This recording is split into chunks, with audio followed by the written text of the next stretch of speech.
We're a club which doesn't have our own facility. This is public space, so there's footballers on it before we train, and then we play our home games in Hackney Marshes. Obviously famous for football, but there's a couple of rugby pitches there as well. There's a bit of an alternative spirit here. We're not trying to be like other rugby clubs. We know we're in a different situation, not kind of owning things or having a long history, and we use that to our advantage and say that maybe we're something a little bit different in a little bit of a different bit of London. We're really a club for the players who are here at the moment, and then it's for them to shape. So I joined in 2012, 10 years on, yeah, still here, making friends. So I wanted to get in volunteering because I wanted to, I guess, give a bit back. Because we're a central London club, we're quite transient. We don't have any sort of vice presidents, people that have been around for ages, with the exception of Rick and Lynn, who are a couple that have been as part of the club from the beginning and do an awful lot for us and are absolutely fantastic. And so we need sort of players to step up. So I wanted to help out. First thing I did was help organise rugby tour. As a result of that, just sort of sat on the committee and I guess ended up taking on more and more responsibilities really. Will's been, for me, such a massive part of my time at the club. I've built such a close relationship with Will, one of my best friends. Any new person that turns up to the club, Will's always the first one there to sort of introduce himself, introduce other people in the club.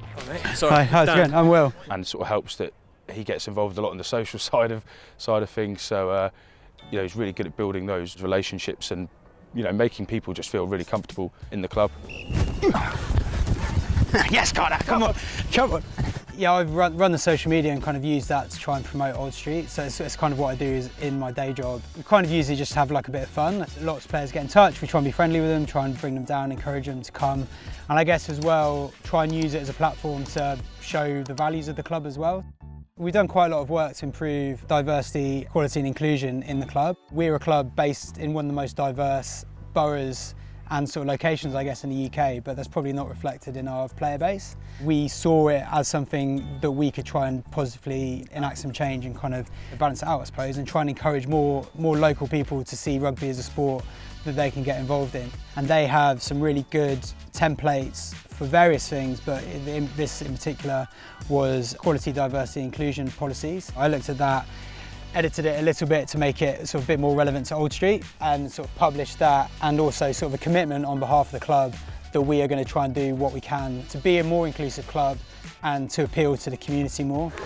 Boys, jogging, come on!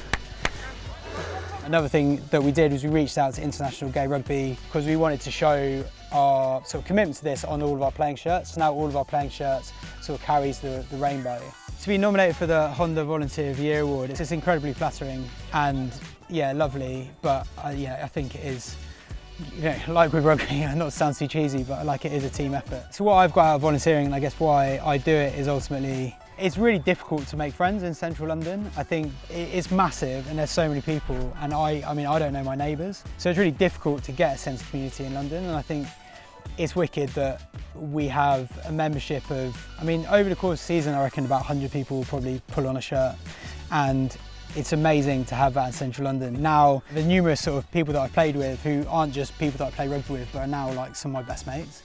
And I think I've been so lucky and I've benefited so much from that, that if there's ways that I can help people that have just moved to London, like I did sort of 10, 11 years ago, to sort of experience that and to feel more welcome and part of a community, then that's wicked. Being able to help like that is amazing.